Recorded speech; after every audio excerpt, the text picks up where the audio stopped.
Let the magic rise. You're listening to Revolution Radio, freedomslips.com, 100% listener-supported radio, and now we return you to your host.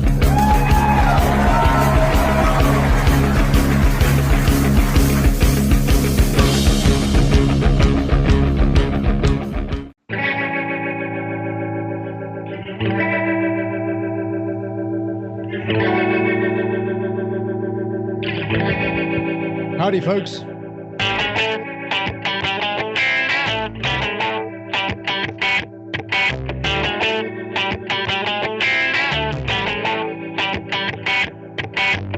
A very big welcome to Jingly-Jangly, your weekly wrap on the latest political spills and esoteric thrills.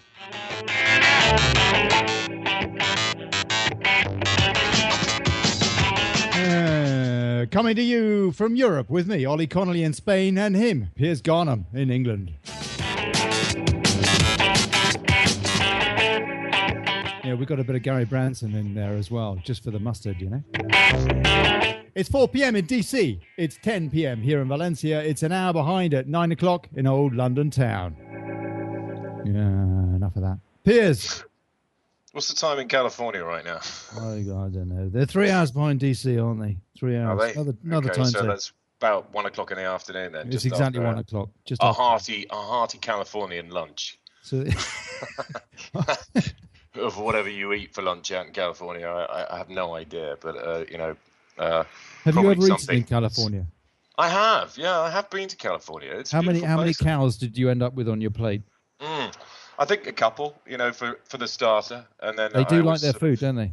They do, yeah. The starters were so big that I could, you know, I actually gave up ordering main courses after a while because it just wasn't necessary. But there's a lot of cows, a lot of livestock going on in the US. I remember I was on Rodeo Drive in LA. Yeah. It was a big mistake going to LA. I should never have bothered. I should have stayed in San Francisco. Strange place. It's all roads. You need a car. But I was in some eatery on Rodeo Drive having a tongue sandwich, and this thing, I'm not joking. It was it was the height of about 3 or 4 tongues on top of each other. It was ridiculous. It was anyway. Well, yes. Tongue. Was Julia Roberts there? Was she working it? No, she wasn't. She wasn't there. She wasn't working it. She wasn't there. She wasn't working it. I didn't see Clooney working it. I didn't see Cruz. Actually, when I was in LA, I didn't see any celebrities at all. I just like none.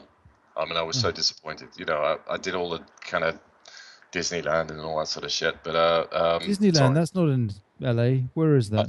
Or whatever it is out there, I don't know. One of those Disney World or whatever it is. They got one on each coast, haven't they?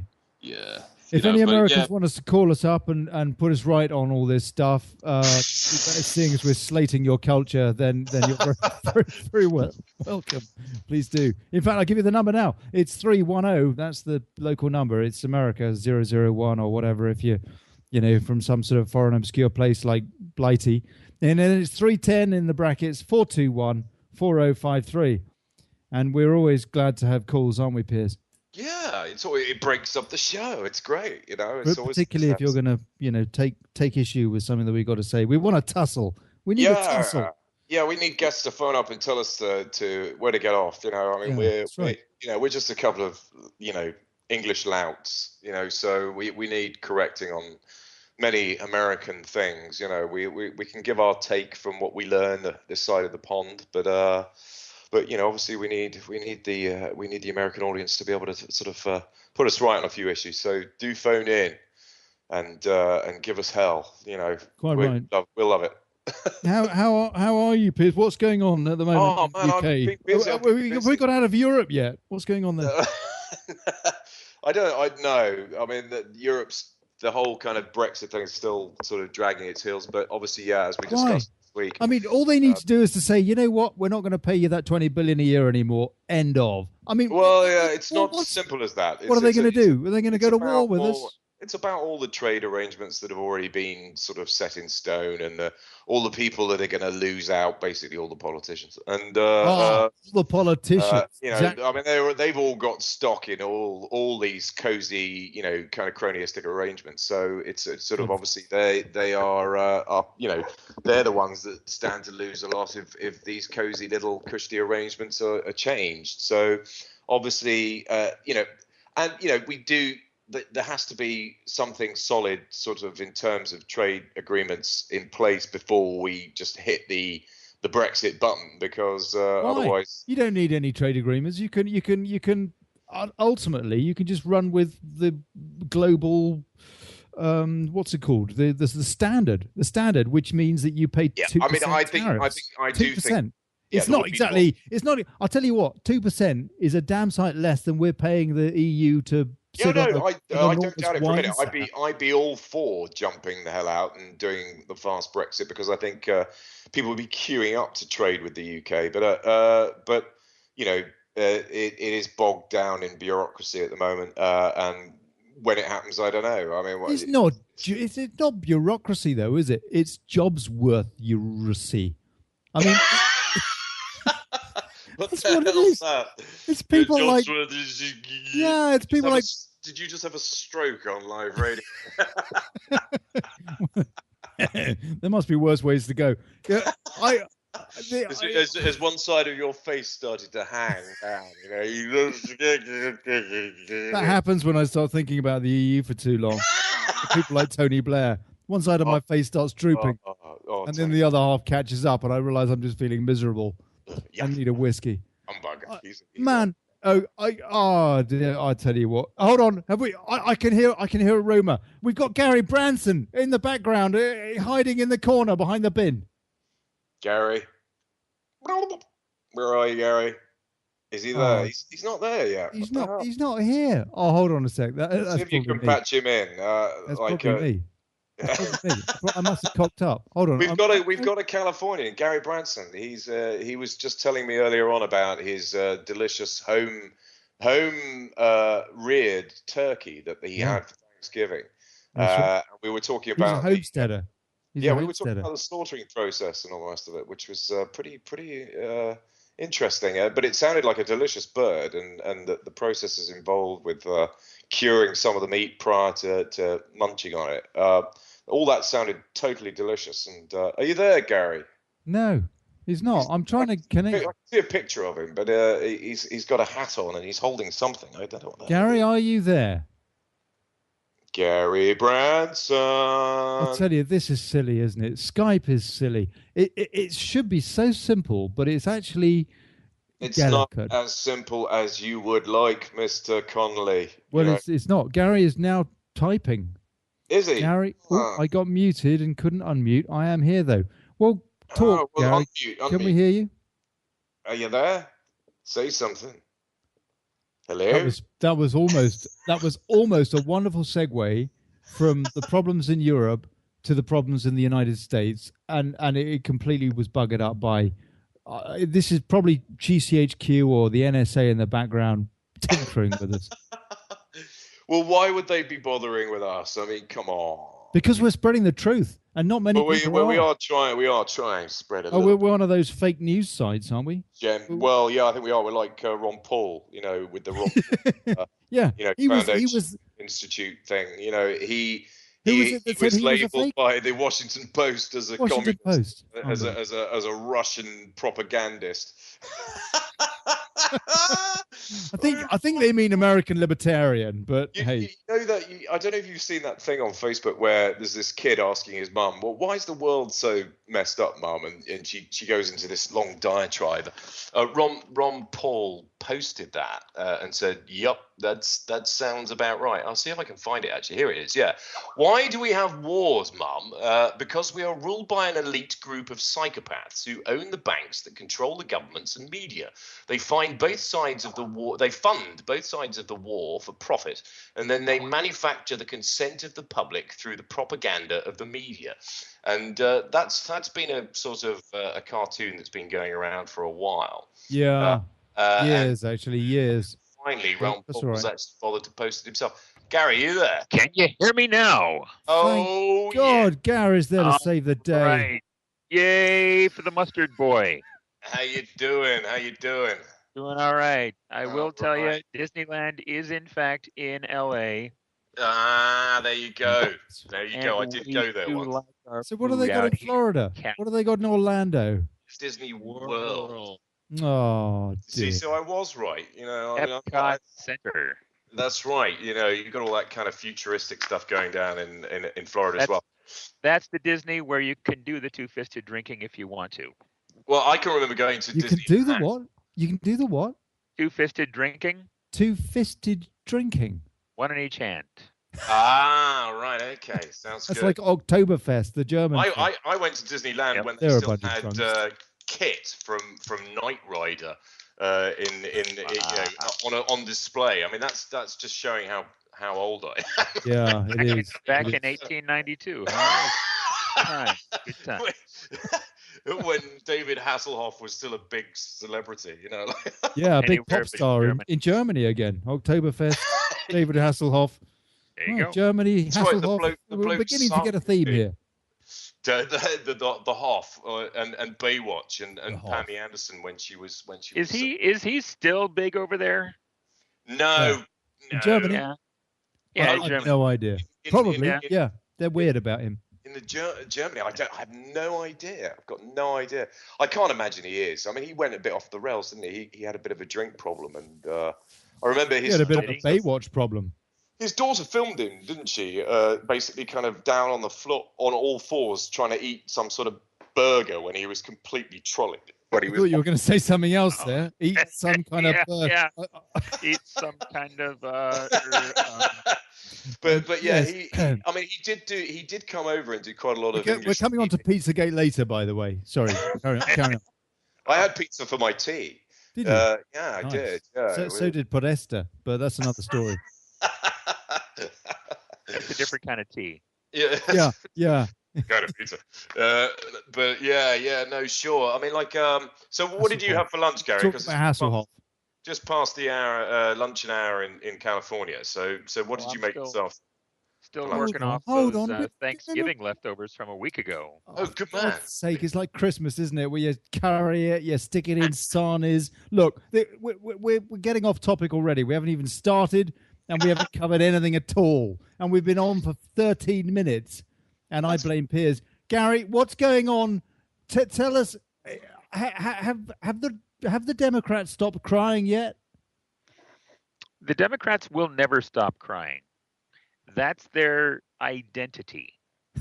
That's what they do. They victimhood. Mm-hmm. Well, no. Not victimhood. That's Republicans. Republicans are the victims. They're the victim bullies. Right. And the Democrats the passive aggressive. They're the useless opposition.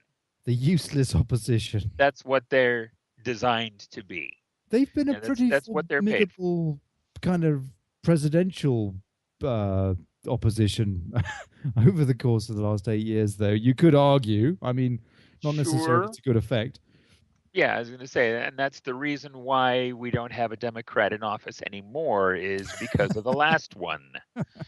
Yeah. Well, was he a Democrat? What are any of them Democrats, for that matter? Well, I think it's just labels you give people, isn't it? I mean, Democrat, Republican, it doesn't matter. They all end up doing exactly the same thing. Should it? I mean, whoever came up with the Labour Party in the UK, whoever came up with the word Labour, presumably they believed in looking after working people. And the same with the Democrats. Presumably, whoever came up with the Democratic Party had some kind of an inkling towards democracy. And you know, the same with the Republicans. Presumably, they believed in the Republic. It just doesn't seem to. I mean, these people. It doesn't fit anymore, does it? They just burnt their dictionaries, didn't they? It's just... Completely. Well, it's now the corporatic party on both sides of the aisle. It is. I mean, you've got Donald Trump employing an ex-Goldman's employee to be Secretary of State. By the way, that's corporatic party TM. It is. I mean, I've just trademarked that. I mean, we've in the UK, we've got a Canadian running the Bank of England who's an ex-Goldman Sachs employee, and now Trump is going to employ an ex-Goldman's employee to be Secretary of State. So I mean, it's like, what does that tell you? What does it tell you about who really runs the world? Well, Goldman Sachs, apparently. Well, yeah, Goldman Sachs, they get their little tentacles everywhere, and so you have, you've got the top dog financial guy at the Bank of England, Goldman Sachs, and the top dog, financial dog, under Trump, Goldman Sachs. So what does that tell you, people? Run by Goldman Sachs, everybody. Yeah. Mm-hmm. Everybody, basically. You can't get a job in finance in government unless you've worked for Goldman Sachs. You've got to have signed on the dotted line with Goldman's and given your whatever it is in order to I mean, this is the way the world works. We're gonna come on to this more. I know we are. I can feel it in my waters. But Gary, in the meantime, tell me what's going on with this. Can you tell the people outside of the US? I imagine a lot of Americans don't know what's going on, but outside, I can assure you, very, very few know what's going on. What's the whole deal with this oil pipeline protest, please? And it's called DAPL or something, no? DAPL? Yes, DAPL, the Dakota Access Pipeline. What this whole situation is about is the Dakota Access Pipeline Company is trying to build a 1,700-mile long pipeline, exactly like the Keystone XL pipeline that people will probably know more about. And it's going to cross 200 different bodies of water, including the Missouri River, and threaten the water quality of 18 million people. And the company does not want to do what's called an environmental impact statement. An impact study, no? Well, the statement whatever, is, same deal. Yeah, the study accumulates with the statement. Right. And the environmental impact statement, what that is it's a cost-benefit analysis of the pipeline. It's a case of, okay, this is what it's going to cost us, and this is what it's going to do for us in terms of jobs and economic growth. But also in terms of also in terms of the ambience, in terms of nature. How much are we going to ruin? That's the costs. No. Oh, unimaginable. I mean, there's in the last 5 years has been something like 295 different pipeline leaks in North Dakota alone. What do they want to get? Do they want to get oil from the tar sands in Canada down into the US? Is that the deal? Yeah, it's tar sands oil, and it's going to be fracking fluid, depending on how this ends up going. Fracking fluid. Oh, fracking fluid. Yeah, it's the combination. What is that? Some kind of jizz? Well, here's the thing: we are not allowed to know what it is exactly. Well, it's full of some really unpleasant chemicals. Oh, yeah. But I tell you what they are trying to do. Dick Cheney got legislation passed such that we are not allowed to know the composition of fracking fluid. It's a combination of water and the chemicals they inject down into the ground, along with the explosives. Secret what we pump into the planet.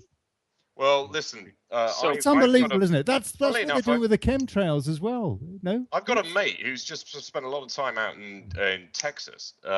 He runs a company in the UK called Chemex, and he's just taken out a patent in the US, well, globally, and it is about using microorganisms as an alternative recipe to clean out the pipes in relation to fracking. So that you don't have to use all these horrendous, nasty chemicals. And the Texan oil crew, are quite interested, and they are basically beta testing Sean's biological recipe in order to determine its efficiency, to see whether or not it can supplant all these horrible chemicals that they flush through these pipes in order to break up all the kind of all the crap that builds up in them, So even though Sean is a mate of mine and that I I basically thoroughly disagree with the whole concept of fracking in general, because I mean, Elon Musk was on recently stating that you only have to cover a small part of Utah to basically provide solar energy for the entire US. I mean, like, I mean, it just seems like such an outdated concept, fracking. It really does. But I have this mate who is, if his biological recipe of microorganisms proves to work really efficiently, then if fracking does go ahead, then at least they won't be pumping all kinds of really seriously nasty, caustic, dangerous chemicals through the pipes. They'll be using microorganisms to break up all the crap. That'll be what they use to clean the pipes. Yeah. But the fluid that flows through the pipes will contain the nasty chemicals. Oh, really? The fracking fluid itself is not for cleaning out the pipes.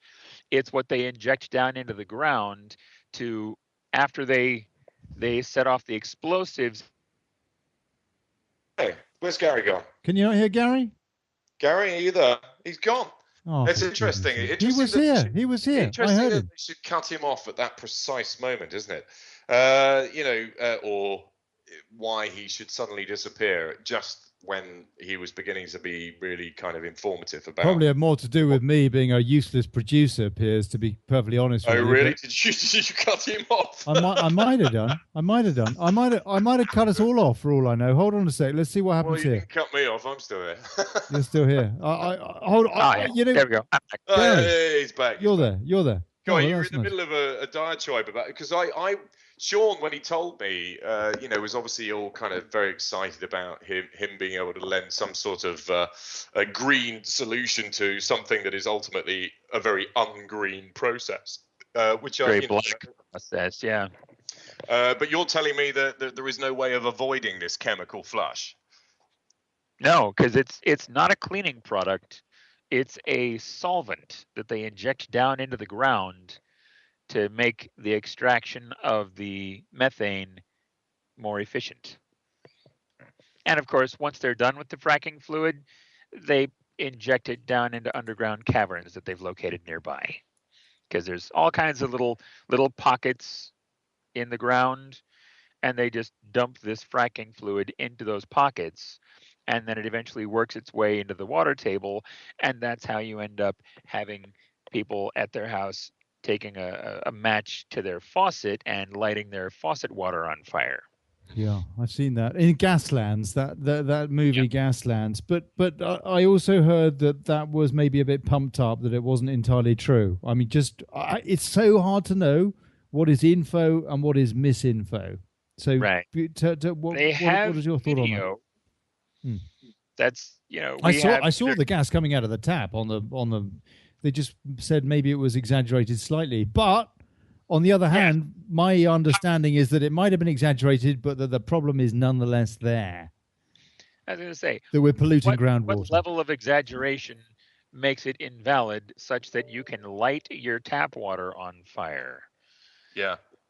I've seen guys do that in a boat, in a canoe on the river as well, just like stuff billowing up, like methane through the water or what have you. I mean, but why are we even considering fracking when there are so many alternative methods of generating energy that are completely non-polluting? I mean, surely, if Trump, why is he not talking to these people? Why is he not? I mean, there's no reason at all in the modern world why everybody shouldn't be off the grid, and yet they seem to be making off the grid life like illegal in America. If you collect rainwater or grow vegetables or have an array of solar panels or a wind turbine, you're some sort of criminal.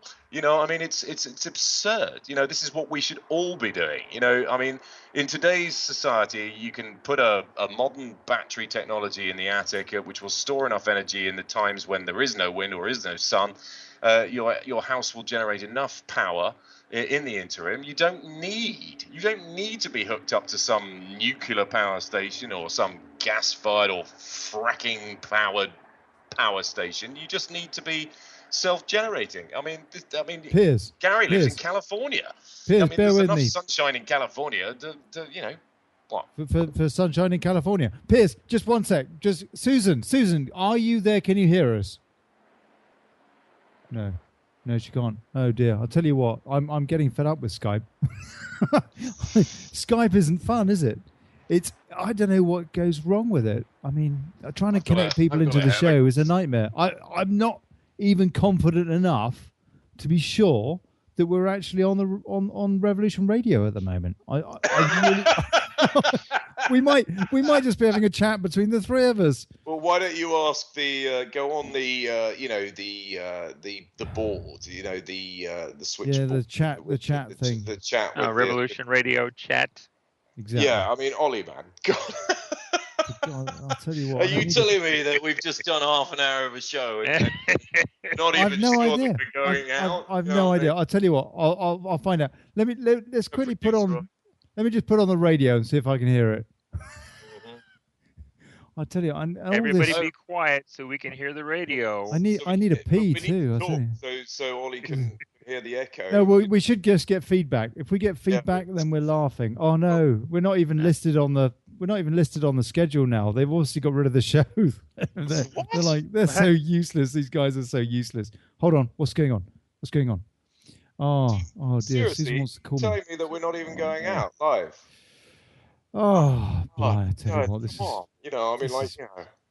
is so silly. So silly. It should be so simple, shouldn't it? But Skype is like that. When did you ever have a Skype conversation that didn't begin with the words, "Can you hear me"? Here, wait, Willow's responding. Ollie, here we go. Oh. Yes, that's the page. Well, what you could do initially is send me the details. Oh, no. That's an old message, mate. Get with it. No, I can hear you very clearly, she says. You can hear me. We are going out. Yes. Hello, America! That's Willow. That's Willow Andresen. He's got a show on Revolution Radio. Thank you, Willow. Thanks for looking after us. Thank you, Willow. We were actually beginning to panic there because Ollie's productions. We've nearly lost our guest. Apart from that, everything's fine. We are live. Suzanne, if you are there and you are listening, we would very much. Susan Lindauer, get it right. God's sake. Your guest. Suzanne is sort of isn't Suzanne the American way of saying? I don't know. I think it is, isn't it? We do it both ways over here, Pierce. Susan and Suzanne, Suzanne Summers and Susan Rice. She'll be able to. We go both ways. Maybe she likes to be called Suzanne. I don't know. I mean, Susan or Suzanne. Give us a call, phone in. We'd like to talk to you. We'd like to hear what you have to say. Mm-hmm. So look, what I'm doing, I'm saying to Susan, because this is all very confusing and it's very difficult for a bird of small brain, bear actually, isn't it? Bear. I was getting carried away by the turkey thing.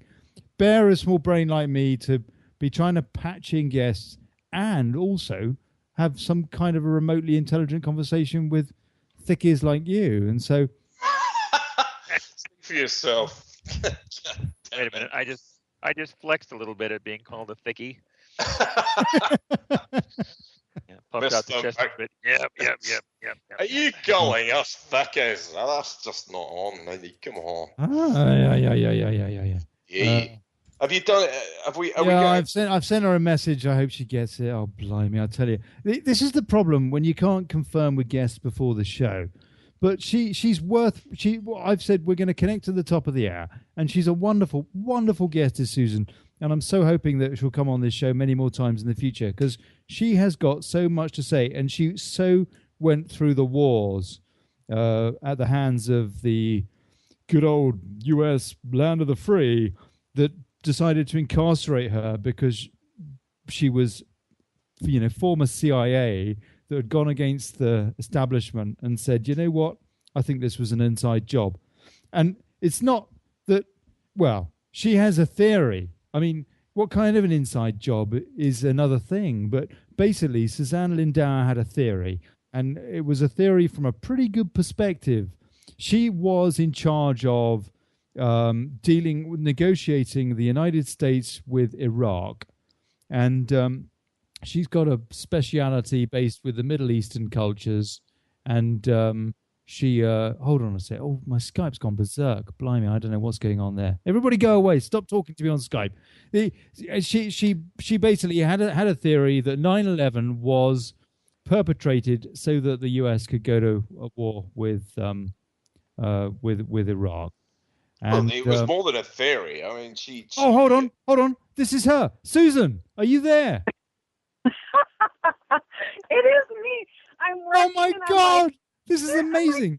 This is harder. It's harder getting a group Skype call together than it is trying to get 9/11 truth. That's so funny. I'm on my cell phone. I don't have any Skype capability right now, but I'm out working, and I kept hearing you talking, and I was like, "Are you talking to me? I can't believe that, but I think you are." Isn't this going to cost you an absolute fortune on your mobile, Suzanne? Well, sorry, I keep calling you Suzanne. It's Susan, isn't it? Sorry. It's Suzanne, Susan, Susie, Sue. It's all fine with me. Suzuki, Okay. I answer all of it. That's good. It's a 310 area code that I'm calling, which I think is. It's relatively well. We wouldn't want to. We wouldn't want in to the you US sort of getting somewhere. some horrendous bill at the end of this call. You know that's all. That all is it. We do want you here though. That's for sure. Hold on, let me just do a quick roll call. Gary, are you still there? Gary's okay, gone. Susan Lindauer, so chuffed to have you on the show. We've got about an hour and 20 minutes to waffle off about putting the world to rights. First of all, can you please to qualify your position on this situation? Can you give us a bit of your backstory? What happened? Your position with the CIA, and then being incarcerated because of your views, and how the hell you got out of that? Just to bring us up to date For those that don't know, I mean, Ollie and I as quickly as you can. Go for it, Suzanne. And I think now I'm wondering if you're calling the right person, talking to the right person. The CIA, what? Oh my God, isn't this Susan Lindauer? No, this is Suzanne. I'm calling from Southern California. Okay. So we got confused because we thought you were our guest. This is just getting worse. We were gonna. What's your last? You're Susan that called us a couple of weeks ago, aren't you? Yes, and when you're saying Suzanne, I thought you were talking. Susan, you love Well, it's nice How to to confuse the radio guys. I mean, what's your last name, Susan? That's so funny. No, it's Johnson, Suzanne Johnson. Susan Johnson. So you had nothing to do with basically trying to get Bush hanged. No, you were talking about people getting in trouble if they were growing gardens or with rain barrels or something like that in the United States. And then you started talking about Suzanne, and I thought, well, maybe they're talking to me because I live in the U.S. I don't know. So that's why I called. But I'm going to tell you, bid you adieu right now, and let you get back to your show. And I'm sorry I thought No. Thank you for calling. You're lovely. You're in San Diego, aren't you? Is that right? I'm in Southern California. Yeah. So not San Diego, but. What sort of whereabouts in Southern California? Well, the Inland Empire, Rancho Cucamonga, Upland, that area. Is that anywhere near Palm Springs? Palm Springs is about an hour drive by car, east, about an hour east of me. And are you one for doing things at home? Collecting rainwater and growing your own veg and having some solar panels on the roof, and tell us about that a little bit and how the Californian administration may sort of counter your efforts in some kind of way, or is that not something you really involve yourself with? It isn't something I've encountered as yet. I'm on the grid. I don't have solar right now in my home, but we collect a bit of water, I know collecting rainwater where we live is not frowned upon. You can find rain barrels anywhere you want. So at least here in California, we can do that. So do you think all this press that we hear about, of people being banned from doing basic self-maintenance is all a bit sort of hyperbolic and blown out of proportion. It certainly sounds like it to me. I mean, it just sounds like a good headline, in a tabloid newspaper. I mean, how can they possibly stop people from generating their own energy and growing their own veg and collecting a bit of rainwater? I mean, they can't really, can they? Right. But I mean, that would be something pretty difficult to enforce. I mean, you'd have to go door to door and look what people have, see what people have growing. I have heard of the drought problem's solved now, isn't it? Because all the Democrats have been crying so much they filled up Lake Tahoe. It's all sorted. California's in kudos. Are you still in drought, Susan? Well, they've lifted water restrictions here, but yes, definitely. Well, it would take years of above normal rainfall, I think, for us to return to normal. Yeah. Mm-hmm. But when we turn the faucet on, water comes out. But that's something. I mean, I try not to take for granted. Yeah, no, absolutely. So you try. You're very conscientious in your approach to water usage. I can remember I went to South Africa to a homestead out in the middle of nowhere, and I heard that when you cross the equator, diplomatic immunity. Yeah, I went down to South Africa, and I heard that when you go south of the equator, the water starts to spin in the opposite direction when it goes down the plug hole. So I turned the faucet on, in the kitchen, and started to let the water gush down the sink to see if it sort of was going to go down and the owners of this homestead in the middle of the countryside in South Africa just nearly had a fit because I was like wasting water just to see if it was going to turn its way down the plug hole in an anti-clockwise way as opposed to clockwise. Don't swear, man. Did I swear? Yeah, you did. You do it without thinking about it, Piers. Look, you've got to remember that if we swear too much, we could be pulled off air, mate. I'm sorry. Yeah. This is an FCC thing. What did I say? They're very uptight about swearing, mate. Sorry, Suzanne, are you still there, or is she gone? I'm here, but she's still there. Did I swear, Suzanne? I didn't hear myself swear. To be honest with you, I didn't hear you either, and I think Ollie's imagining things. He's losing. I don't remember saying anything naughty. But yeah, no, it was. Yeah, I think it's good to be conscious. You're I mean, terrible. water is is Gary there? Or is he gone? No, I'm trying to get him back. For goodness sake. Right. Water's an important resource. I've just seen Susan Lindauer. Yeah, I've just tried calling her. her. You never know. Suzanne, what are you going to do this afternoon? Tell us what you're going to do this afternoon. Is it sunny where you are at the moment? It's sunny. It's partly cloudy, and for the clouds look, I don't know, combination of chemtrails and real clouds. I think I'm not sure. Yeah, so worry. I'll be working and then going home and doing the dinner thing. Pretty, All right. What are you going to be working out? What do you do for work? I am a mobile pet groomer, so I drive to people's homes and bring their pets out to my mobile grooming unit and do them in front of their home, and then I drive on to the next one. How cool is that? That's a very good idea. To have your own vehicle, which you can, with all the necessary grooming implements on board, so you can sort of manicure these pets, so they don't actually have to leave their home turf, and then off you go. That's brilliant. What a great business model. I might have to steal that off you and do that in the UK. I mean, I'm an actor, and an actor. I'm an actor. I'm always looking for, alternative ways of generating income. That sounds like a really cool thing to do. I bet you get some. So, what are the most popular breeds of dog in your area of the world? Are they all these sort of, French bulldogs and Pekingese and pugs and things like that, or are people into sort of big dogs as well?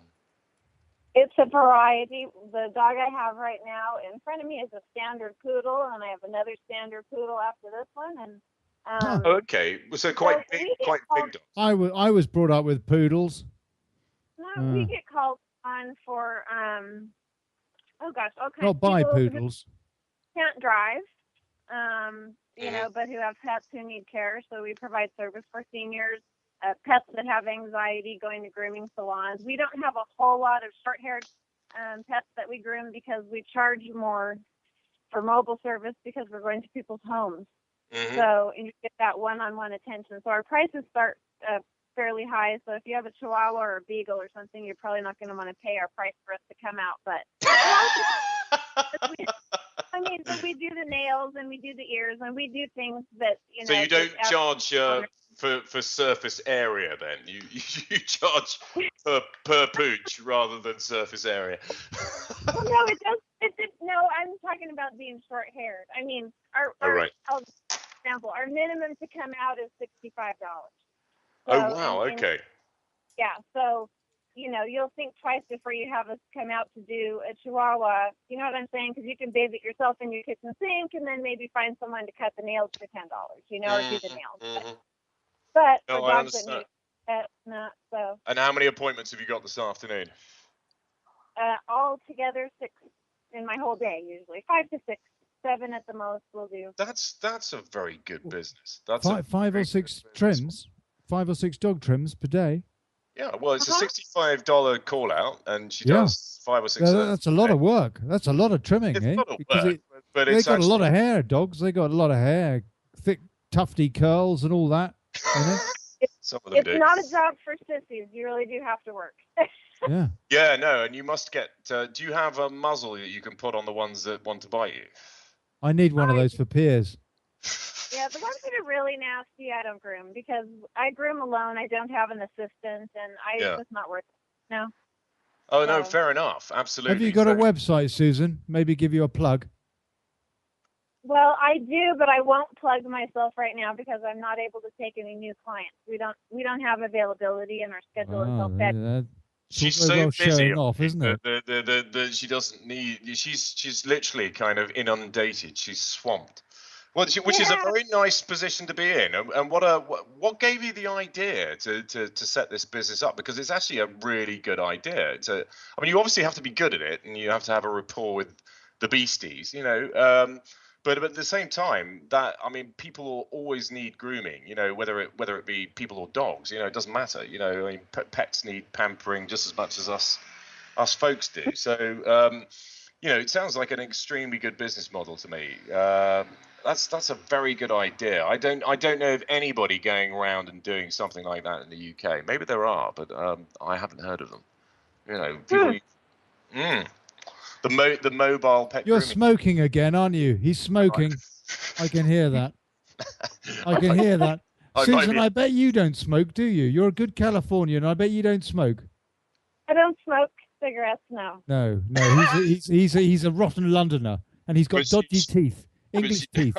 I haven't. I had some nice new teeth built for me the other day. You know, I've got some pearly smackers right now, but yeah, no. She said she doesn't smoke cigarettes, so that. Surely you smoke marijuana, though, Susan. I mean, you're in the marijuana belt. She can't say she's on the job. You know, people are listening. Clients might think less of her for saying something, you know, or you know. We can't ask her to admit that on air, really. No, it's well, not. you can. She doesn't have to. Slightly laughing. That's all that needs to be said. She probably has a vaporizer that's chucking out kind of like you know, marijuana air to sort of chill the dogs out, you know, in the back of her truck, you know, like you know, some peaceful music on for the hounds, you know, and some nicely infused TCH infused air just to sort of chill the pooches. Aromatherapy. Yeah, exactly. Yeah. Maybe. Dog. I would be late to my next stop if I was, you know, doing that sort of stuff. So I'd spend all day on one animal. So anyway, I have to run, and I will continue listening. And Susan, don't go. Don't leave me with Piers, please. We've lost our guest.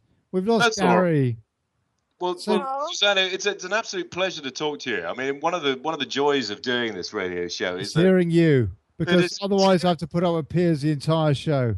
Well, to be fair, it's Well, nice to hear from people from around the globe, who are just like listening in on their in a vehicle parked outside someone's house grooming a dog. Who else has got somebody on as a guest who's in that position right now? I mean, I think that's a first, isn't it?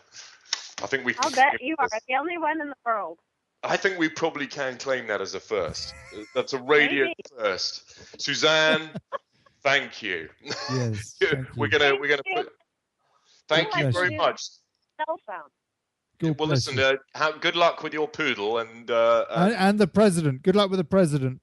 Thank you. Good day to you, gentlemen. He hasn't got I reckon the poodle will be easier.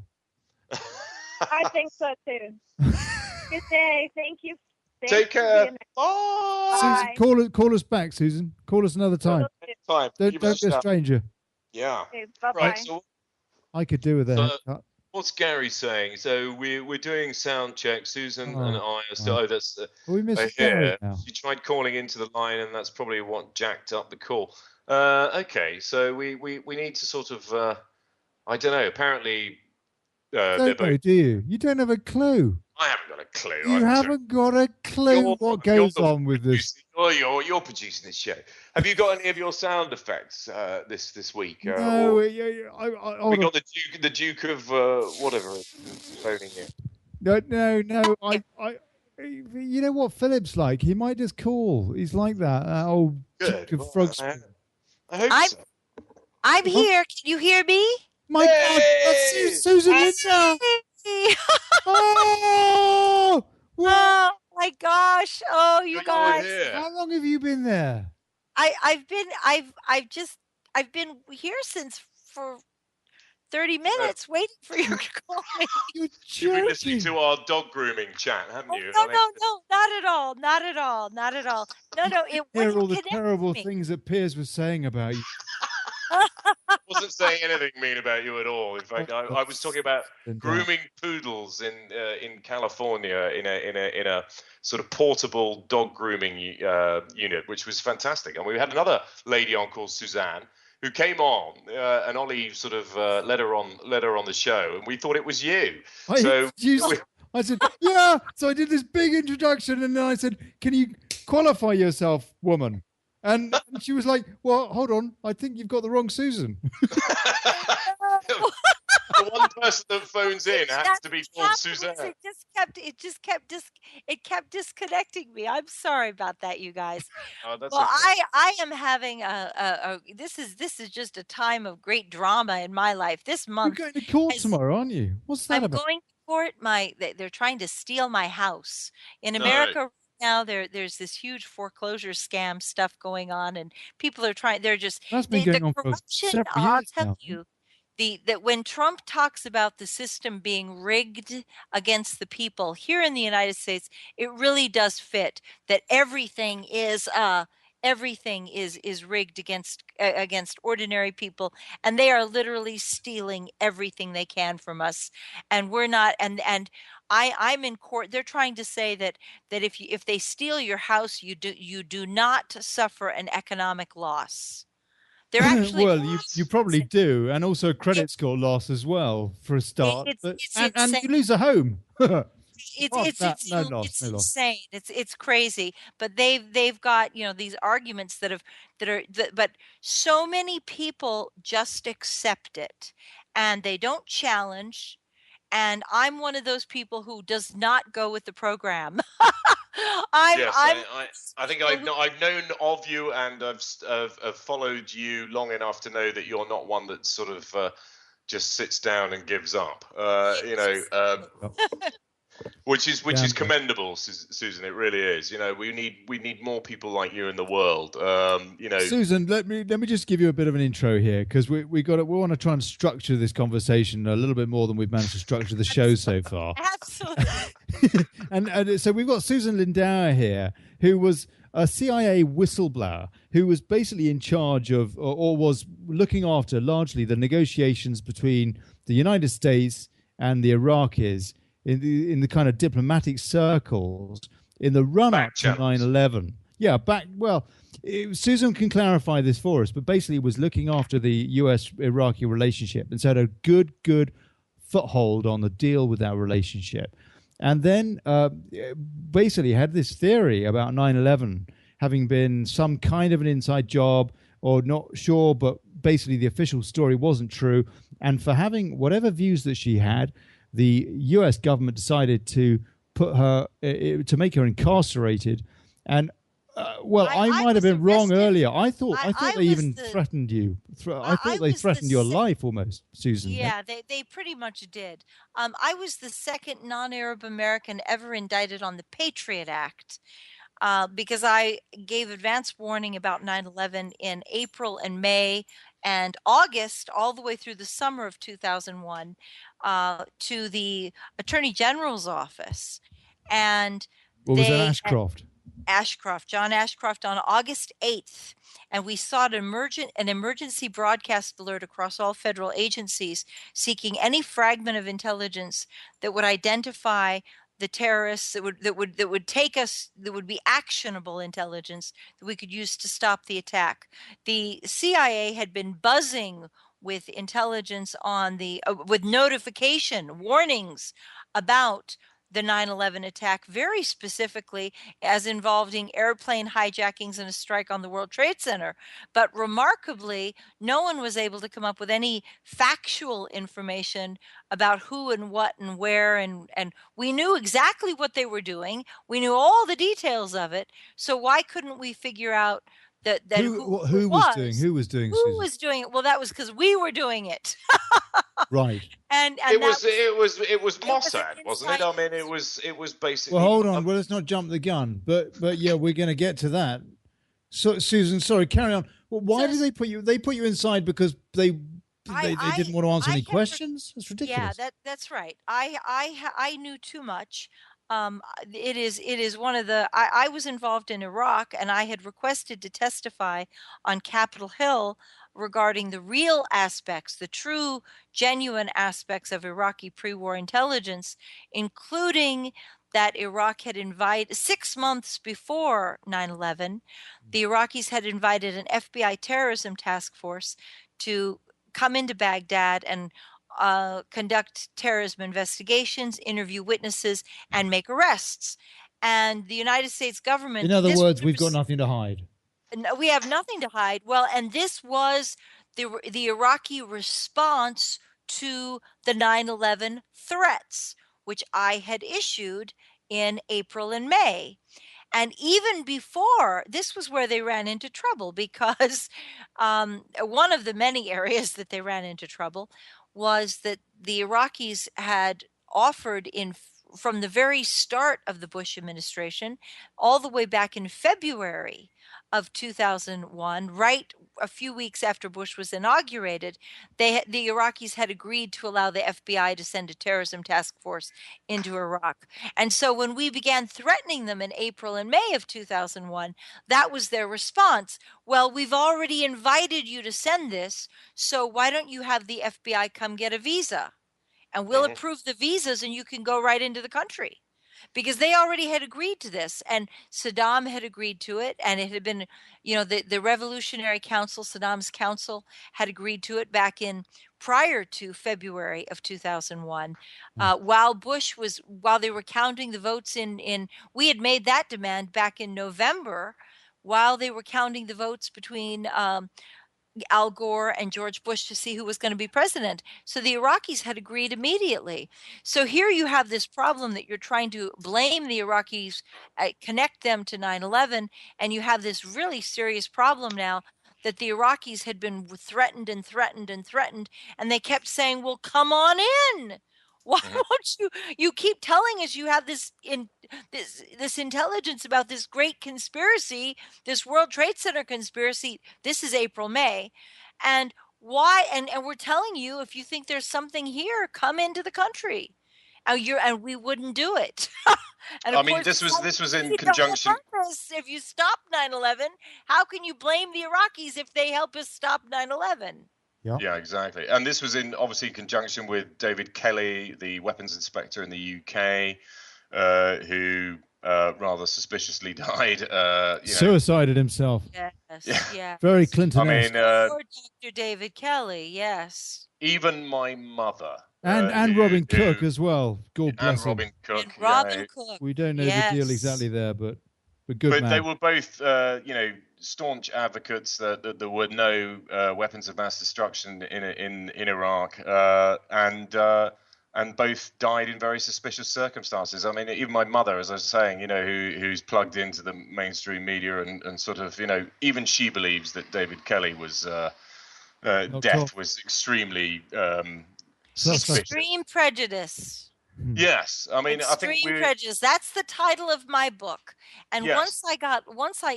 people find this very, very difficult to believe because there's people like you understand, but you'd be amazed how many people who are, who consider themselves to be law-abiding citizens, who trust the government emphatically. Hold on, Susan, we gotta come back at the top of the hour. It's the top of the hour. I do apologize. We're gonna have to go and then come back in a few minutes' time. So this is a great time. Take a pee or have a whiskey, and I might have both. Bye, Susan Lindauer. Yes. God bless Speak to you in a minute. That was a great lead into the break.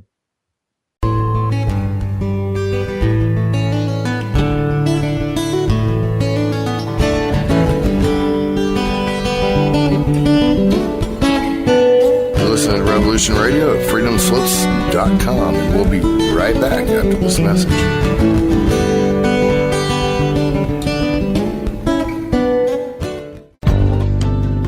Who owns you? If you're not in control, then someone else is. Join me, Ivy West, for Voices on the Wind, Saturday from 4 to 6 p.m. Eastern in Studio A. I discuss government, health, metaphysics, suppressed science, universal mysteries, little-known incredible facts, alternative energies, and even more than you can imagine. Won't you join us on Revolution Radio Saturdays from 4 to 6 p.m. Eastern for Voices on the Wind with me, Ivy West. There are lives in the balance, people under fire, children at the cannons. Because if your head's in the sand, your tail is a target. Listen in on Mondays, 8 Eastern Time on Revolution Radio for Journeys with JP. With a variety of guests, each giving their perspective on their journey into the now. Join me and my guests Mondays, 8 p.m. Eastern on Revolution Radio Studio B.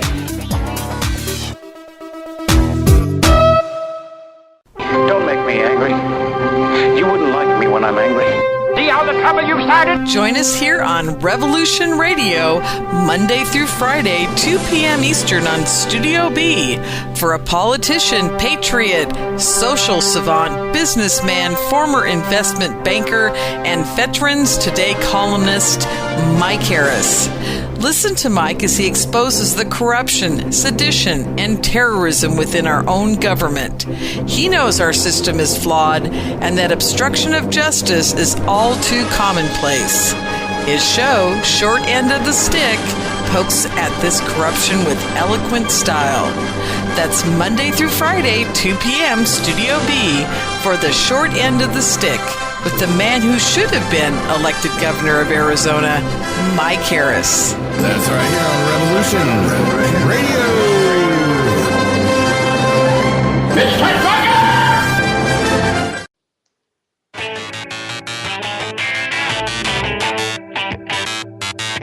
We need all the applause we can get. Aye. So are my guests there? Piers, are you there? I'm here. Host. Oh, thank God. I'm Susan, here. Susan I'm here. Wonderful. Hey! Gary Branson, U.S. political stringer. Are you there? No, I've been disconnected. Okay, we're all here. This is definitely more successful. More successful second half. Susan, okay, so basically we got a bit of an idea of what you're about in that last segment there. Why are you going to court tomorrow? You're going to court because you're trying I'm to going get to repossessed. court over my house. We are saturated in America with corruption, and the Obama administration threw open the doors for the banks to screw the people. I don't want to go off on this target topic. Has this got anything to do with your? No, it's got nothing to do with anything. It's got nothing to do with anything except private life. But what's exciting right now, and I know that Revolution Radio plays across the whole planet, and it is a global force. And so for all of us in America, I think most of us probably are listening to Revolution Radio are on the Trump train. We get that things are so broken in Washington. I'm thrilled that Trump has won the election, and I want to assure all of you in Europe, you've got nothing to be afraid of. In fact, I think you're going to see sanity. If I were you right now, having watched, but you're being hopeful, though, aren't you? I'm being hopeful, but I'll tell you that after watching Obama for the past 8 years, and God help us all, George Bush before him, this is I was so disappointed in Obama over Libya and Syria. I kept saying to myself, who are you? Where's the man we elected? Where's the man we elected? But I think that Trump is going to be is more in sync with us in that he does not want to have these meddlesome wars overseas. He does not want to have a conflict with Russia. He wants to collaborate with the Russians to smash ISIS, and he wants to shut off the money and the weapons to the Syrian rebels.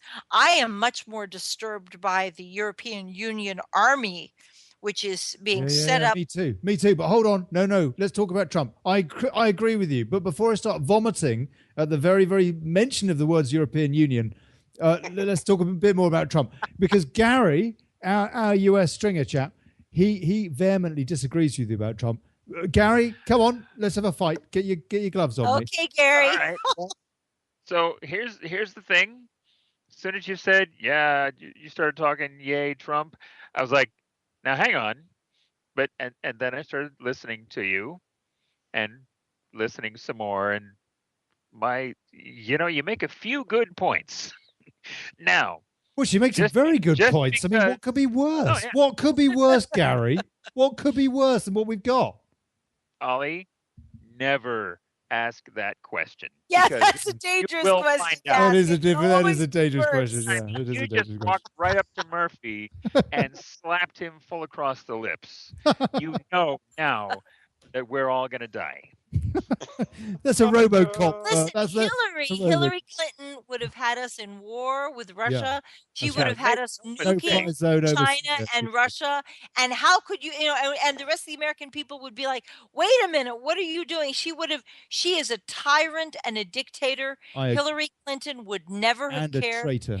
She is a monster, and I cannot understand why anybody's payroll. Everyone. What about, she got one vote.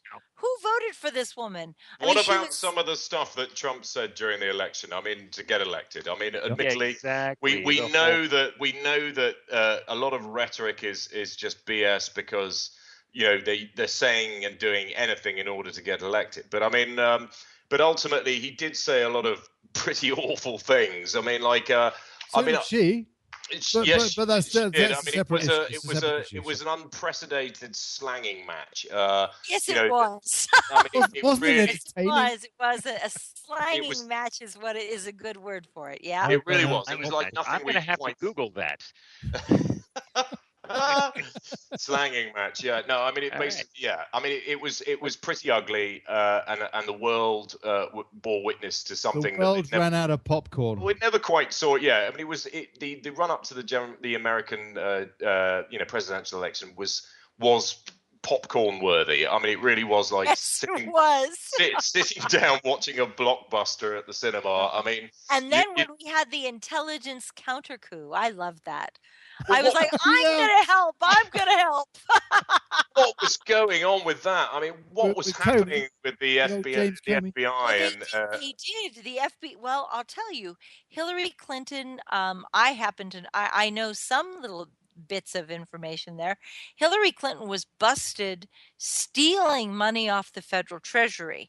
She stole 2 weeks before the election, right at the moment that Comey announced that he was reopening the investigation.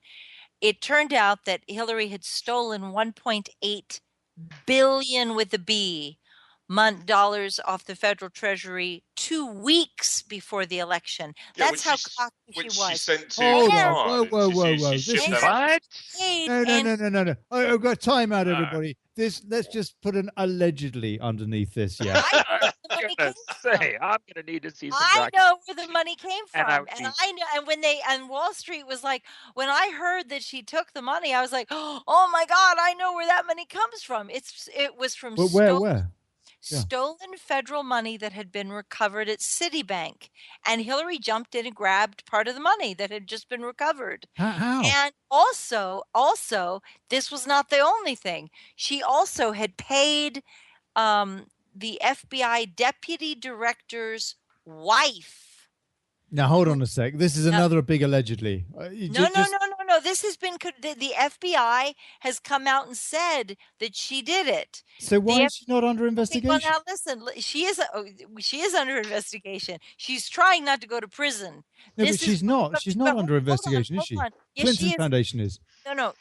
Hold on. Okay.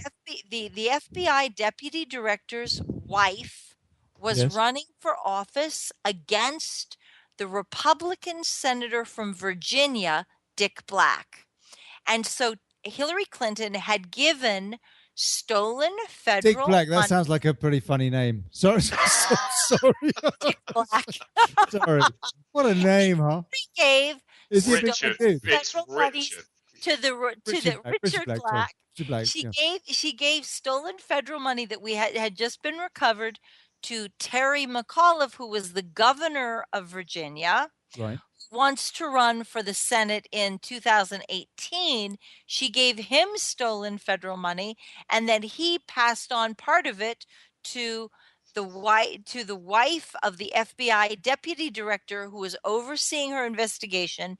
And the guy's wife was running for office against Richard Black. Dick Black.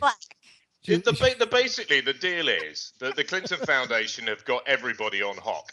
And they're evil. They're so evil. And they basically got everybody on hock. And if the Clinton Foundation gets properly exposed for what it really is, then the whole of the Senate and Congress basically crash. I mean, they've got everyone bending over, and they're giving them some serious. So I think Comey was basically told to back the hell off at the sort of at the final out for crimes. But the problem is Hillary's crimes and the Clinton Foundation crimes are so severe. This is not small potato stuff. I mean, they say an email server, and people say, I don't understand. It's in her basement. What does it matter if the email server's in her basement or if it's in the State Department basement? Better her basement than Gary's basement. Gary, you still there? They're still here. Yeah, you be careful in that basement. Carry on, Susan. Sorry, he's got a dodgy basement. They don't understand what the big deal is. And the thing is, the mishandling of classified intelligence is actually a very big deal. Anybody else would have gone to prison for like 20 years for what she Other did. People for did 1,000. They'd have got some serious Dick Black. But she's got everybody in her book, her little black book. Hillary's little black book is full, and they can't indict. Well, but you see, but now I think that it really is coming home, and Trump. Let's just choose our words carefully, people. Look, there's far too much innuendo going on here. This is all sort of apart from the stuff that's been confirmed. This is obviously what I'd like to know is how she was able to steal $1.8 billion from the Treasury. How did she do that? She just went in and took it. Well, it was the money was newly recovered. Take it. Newly recovered stolen federal funds that the Democrats were aware of, and she went in and took it. and I'm appalled. In fact, I'm part of the. I'll give you a hint. I'm one of the people. Know the mechanism I'm one of the people who was working to get the money back. Okay, I was one of the people who was all very excited here. And we have already gone to Trump with this information. We've already sent it to the Trump transition team, and we're demanding that Hillary Clinton return the money. It's in Qatar, though, isn't it? Yes, and we're demanding that they have to just wire the darn stuff back. But when they wired it to Qatar, yeah, it sounds like the stuff. However you yank say it, Wall Street was like, how in the heck did she get this money? Where did this come from? And they couldn't believe she had it, and that's how we found out about it, because our team was waiting for it to come into Citibank. Our team was waiting for it. We knew it was going to be there any minute, and then the next thing we know, Citibank has wired part of it over to Hillary, and we're like, oh no, you give it back or you go to jail, and I'm going to send her there myself. But this is she potentially she would have taken that money because it's her escape plan, isn't it? I mean, if the proverbial SHIT hits the fan. No. Yeah. There's no extradition treaty between Qatar and the US, so she could go off there and she'd have 1.8 billion sat in her bank account, so she could bribe all the local Qatari officials. Not get a consolation prize for losing the election. I don't care. No, absolutely. No, I totally agree with you. I think the consolation prize should be prison, personally. And she likes orange jumpsuits. They look great on her. Yes. It's the new black. Orange is the new Dick Black. It's the new Dick Black. Nice. That's actually a very good series. I like that. I think we got to write Dick Black into the show. We got to get him on this. There's actually a vinyl record album titled "An Evening with Dick Black." You can buy it online. Really? Yeah. It almost sounds like Spotted Dick, which is a pudding in England. It's actually quite tasty. It's a white guy who's the musician, actually. If Hillary went to prison, she wouldn't get much Dick Black because she'd be at a female prison, I suppose. That's right. She might get lost. Yeah, she might get a lot. Anyway, that wasn't the point. Sorry, we're going off topic, and that's entirely Gary's fault this time. Now, so I claim all credit. You, Susan, seem to have what I would argue would be an inordinate amount of trust in Donald Trump. Do you think he's going to deliver, Suzanne? That kind of was a question. Thanks for doing the question, Piers. I think that we have to we had to get rid of Hillary Clinton. Desperately had to. I knew what was going to happen with Hillary. The writing on the wall, even Gary agrees with that. Nuclear mushroom cloud over Moscow and Beijing and probably Washington, or Chicago. What about all this Jill Stein nonsense that's going on then? I mean, there's no chance that Hillary's going to win this election. So why is she doing There's it? No chance that anyone. I think that they're trying to threaten Trump a little. My theory is that they feel trying that to they make as much. delegitimize his position. They're trying to delegitimize him as much as they can, and maybe scare him into backing off, making it so thorny to prosecute Hillary that he'll just say, "Oh, I can't. I don't want to mess." This Stein challenge is laughable now, isn't it? Already after about a week, it's just a joke. It's not going to go anywhere. Oh, it has no chance. No, I mean it's going to happen. She's raised the money to pay for it. The recount is happening. Go on, Gary. Raised the money to pay for the recount in those 3 states. What? Excuse me, you're wrong. In Wisconsin, the court judge said no because there's no evidence of any Russian hacking to justify wasting their time. And in Michigan, they had paper ballots, and they've already gone through this very lengthy process. That's why Michigan was the last to certify the election. That was just today that Wisconsin said that today, wasn't it? I think.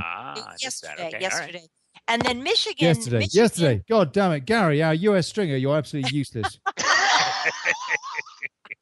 But then Michigan had paper ballots, and that's why they waited so long. Pennsylvania is the one state where there was problems. But here's the deal. All the electronic voting machines, every time there was any report of trouble, the electronic voting machines were switching votes from Trump to Hillary. And therefore, Hillary was the beneficiary of it. Now, if Trump had lost the election, Trump had so much ammunition, he could have come forth and said, hey, we are calling for a recount of Pennsylvania because, you know, all throughout the whole state, there were entire precincts that only voted Hillary, that did not cast one single vote for Trump. That is mathematically impossible. Well, I mean, Soros owns most of those. He owns the Diebold voting system, doesn't he? I mean, like at the end of the day, I honestly, regardless of what people think of Trump. Hang on, everyone. I have been declared incorrectly. There's an article on MSN.com as of 1 hour ago. Wisconsin election recount begins. And Michigan is challenged. I got well. Yesterday the judge refused because he said there was no reason for this, and the court was there's a lot of politicking going on here. Yeah, I mean that's one thing that thing that we can see. Yeah, it's a fluid situation, and it's a peculiar situation. I mean, even with the Bush-Gore election, as close as that was with those Florida divots, we didn't see this kind of stuff going on. He went off and grew a beard, became a hippie for a few years, and then wrote a book and became a billionaire out of a bunch of lies. Let's assume that Trump is going to be inaugurated. Trump is that there's nothing in that there's no way. Pennsylvania has also said that they missed the deadline in Pennsylvania, that they said they would have to have 27,000 individual affidavits from voters saying that they had been cheated. That would be three voters in each precinct would have to say that their vote had been miscalculated. And the thing is, again, there were no protests on the day of the election. On the day of the election and in early voting, all of the complaints were that Trump votes were switching over to Hillary. So there's nothing in Pennsylvania that supports it either. And the deadline for having the 27,000 affidavits was this past Monday. So Pennsylvania is not going to be recounted. Michigan has already been recounted. They want them to do it again. Well, I get the feeling that this whole Jill Stein thing is just a smokescreen. Look, it is because we're not talking about the thing that matters. Thank you so much for your input, Gary and Susan. Thank you very much. Piers, not so much. Very, very good. But what I really, really want to get to, because to be honest with you, I completely agree with Susan. It's a distraction, as Piers just said as well. It's a lot of nonsense, and we should be talking about other things. And so I want to play you a clip now. I want to play you a clip of Donald Trump on 9/11 itself, the day that changed our lives more than any other in our lifetimes. I want to play you a clip of him talking on that day, discussing his first from the heart thoughts of what he thought happened. So this is Donald Trump on 9/11 itself. Listen to this, and then we'll discuss it. I said, how could a plane, even a 767 or 747 or whatever it might have been, how could it possibly go through this deal? I happen to think that they had not only a plane, but they had bombs that exploded almost simultaneously, because I just can't imagine anything being able to go through that wall. Most buildings are built with the steel is on the inside around the elevator shaft. This one was built from the outside, which is the strongest structure you can have, and it was almost just like a can of soup. Okay, basically, so he's saying there must have been bombs involved. That's the only way. If you actually go back to that interview, I can't remember if it was Fox or ABC or what it was. It was one of the networks. It was on that day. I think it was ABC. ABC, okay. Well, one of the faux news networks. What was he was basically talking as from the point of view of somebody who built these enormous, great big skyscrapers for a living. His opinion was asked. How did he think that thing came down? He said, there's no way it could have come down naturally with just a couple of planes going into it, because as some of the architects that originally built the Twin Towers said, those towers were built to sustain the impact of multiple airplane hits. from 747 hits. I mean, it was that serious. That serious was the construction of those planes. And he basically said that at the beginning of his chat, and then he went on to say the only way they could have brought those planes down was using planes. You mean the buildings? To bring those buildings down was using bombs as well. Susan, my question to you: he in this campaign, before he was nominated, it has to be said, but nonetheless, at a rally somewhere in Virginia, I can't remember the name of the place, he said there needs to be a reinvestigation of 9/11. That he didn't understand. He actually said this, and I was looking for this quote earlier. I couldn't find it. I wonder if it's been taken away from YouTube because I think he will have a 9/11 investigation. I think that's one of the I hate to put it this way, it's one of the most easy things to do. In fact, today Melania Trump went on Twitter and put out a September 11th never forget September 11th. Really? Yeah, and she does not make very many statements. So his sex life is on the line. Have you seen that quote from Melania on YouTube or on Facebook that's come out? She's basically talking about the pipeline argument that's going on at the moment, and she was saying, well, why are these Indians moaning on about this pipeline? If they don't like it, why don't they just go back to India? I can't believe that's true. I mean, I don't think that's true. I don't think that's a real quote. I don't think it is. Let's keep on topic. Let's keep on topic. That's some gossip faux news type nonsense. It's probably come out of something like the bloody it's CNN. It's probably from CNN. Yeah. CNN did it. Yeah, there was that CNN reporter who wanted everybody to wear sort of scarves, didn't they? That's right, the hijabs. Hijabs. Welcome in America. Look, but she was wearing it with her hair sticking out the front. I don't care about her hijab, man. I want to know if Trump is telling the truth. Is he going to deliver? Yes. Are we going to know what happened to our 3,000 compatriots that day? I think we're going to need to push him to do that. He's probably talking about it just to score political points with people and get people on his side in time for him to be inaugurated and have that whole mandate thing that he can put forth. But if we want that to happen, we need to, in some way, pressure him to do that, preferably by making it an ego thing for him, because that seems to be the thing that works best on Donald Trump. You're cynical, aren't you? You're ego. So cynical. Me? Yeah.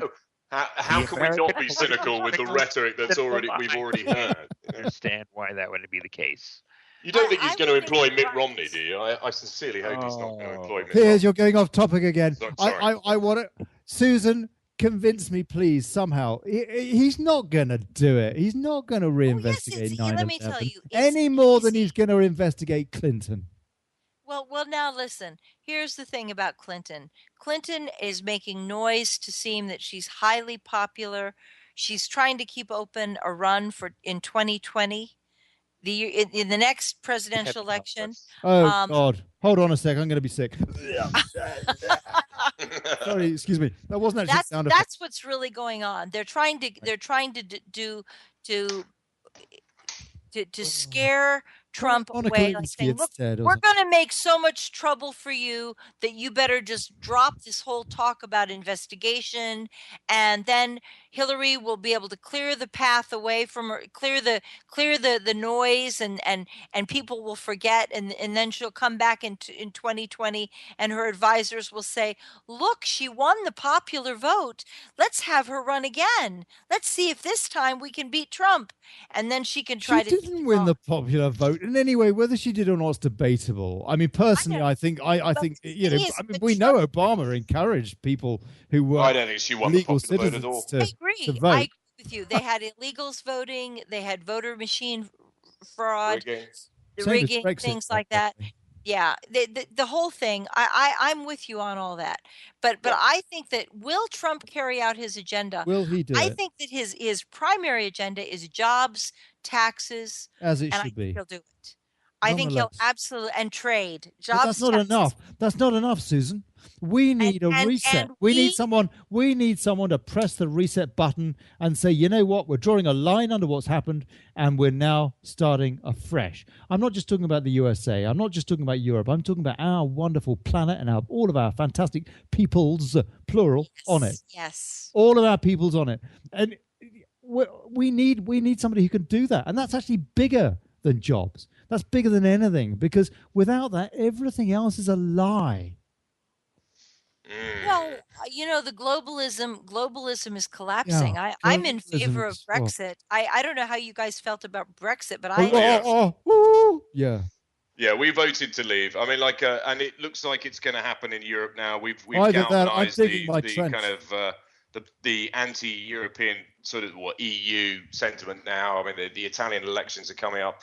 The heads of the EU are desperate to try and stop the Austrians from voting, having a referendum. I mean, the whole thing. The French, you've got the, I mean, I don't like the idea of this rise of the sort of extreme right sort of, but it's cause effect, though, isn't it? Neo-Nazi type of thing. I don't think that's healthy. But it's cause effect. I mean, if the liberals don't listen, then what do you do? I mean, people are desperate.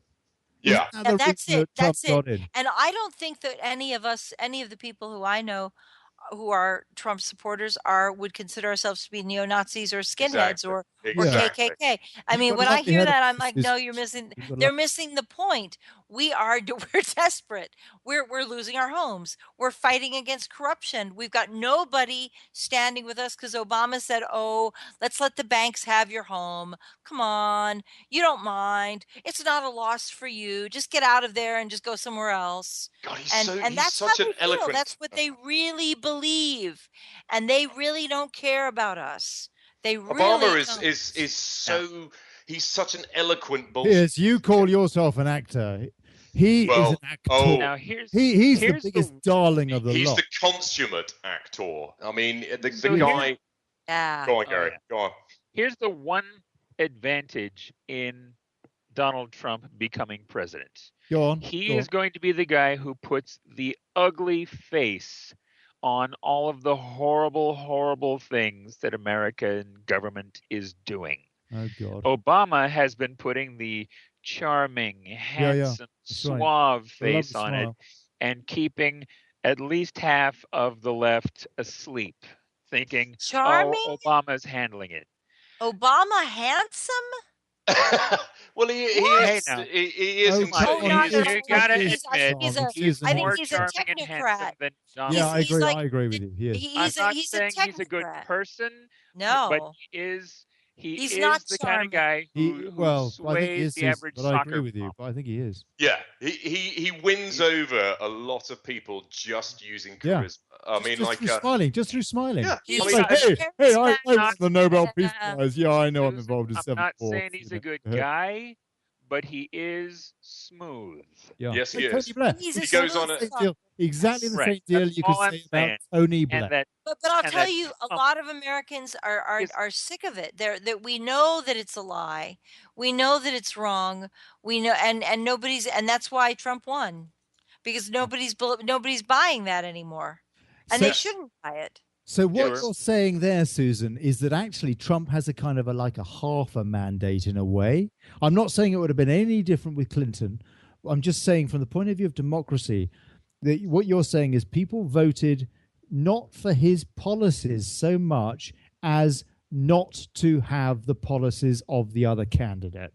Oh, I think both are true. I think that people desperately want to fix this economy. We know the people who the millennials who don't know haven't been out in the world yet, but the people who've been out in the world know that America's collapsing. We're not the America that I grew up with is gone.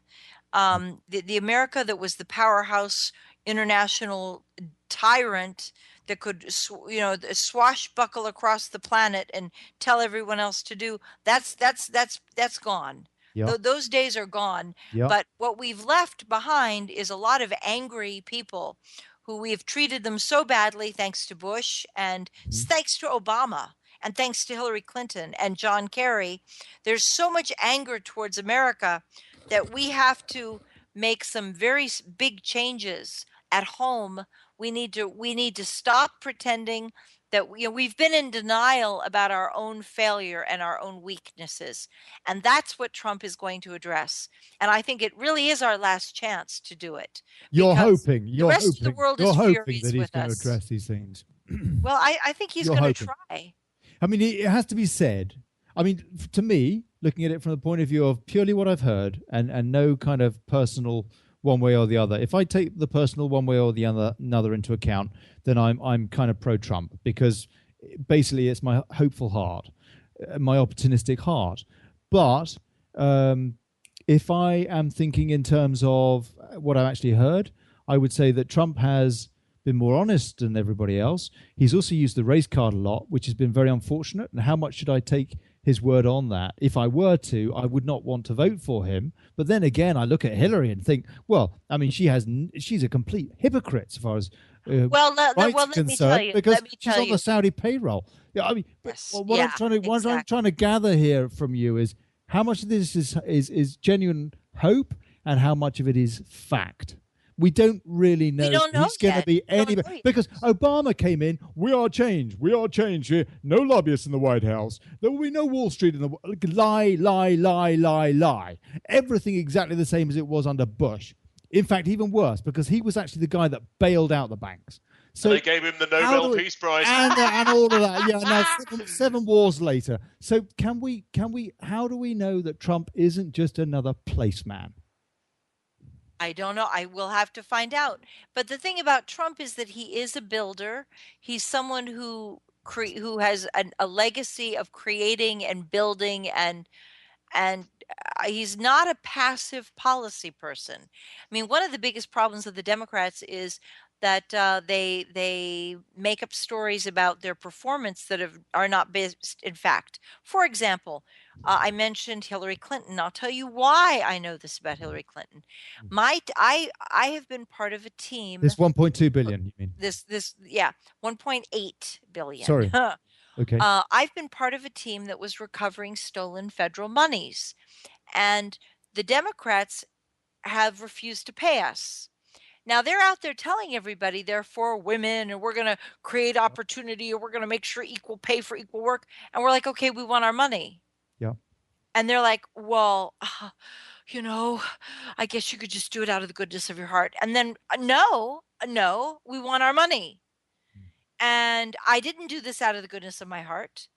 I didn't just get this money back so Lockheed Martin could steal it, which is what happened. Hillary Clinton took it and Lockheed Martin took it. The reason they paid Hillary was the thefts are so rampant. I have contributed to, you're going to choke on this, a Pentagon audit found that $6.5 trillion has been stolen from the Pentagon budgets. Yeah, no, this has nothing to do with the Rumsfeld thing, is it? It includes the Rumsfeld. Hang on. Right. Yeah, Donald Rumsfeld stood up the day before 9/11 and said $2.3 trillion. Whoa! This is a matter of this is official numbers. Yeah, it is. Now there's a difference between them refusing to account for it and it having been stolen. Well, I know those are not the same thing. Hold on. Oh, Gary, you're such a spoil sport. He's got a point there. Let me finish, because of that 6.5, my team contributed that's what I was going to say. 4 trillion. Good God. 4 trillion. And the problem that we're having is that as soon as money arrives, this is how it's being done. I was about to tell you that too. As soon as the money is appropriated by Congress, it's sent over to places like Fort McDill, which is a huge bastion, a cesspool of thievery is Fort McDill. What happens is Fort McDill gets the appropriations. Nothing to do with Dick Black. Well, actually, Dick Black was part of this whole. Yeah. Okay. Hold on. Sorry, big deal. Something. Sorry. Carry on, Susan. Okay. I apologize. The Okay. When the money is arriving, I mean, you got to laugh, haven't you? You got to laugh. Otherwise, $6.5 trillion. You choke. But that's what happens. You can choke on your laughter, or you can choke on your tears. As soon as the money arrives, they're siphoning it off to offshore bank accounts. We know this. We know that they do. And the reason they paid Hillary Clinton was because Fort McDill, Lockheed Martin is one of the big forces controlling the money and Booz Allen is another at Fort McDill, and they've got their hands into the budget, and as it arrives, they take it out for whatever their projects are. Then they go back and say, "Oh, yeah, we didn't have any extra money left over for your projects because we had to fund, our shareholders had a big meeting, and we got to keep up our PE balance, payment to earnings balance. We've got a shareholders meeting on next Friday, so we needed to get some money in there so we could tell them we had a big contract." So you've got the defense contractors controlling the Pentagon budget, and the soldiers don't even touch the money.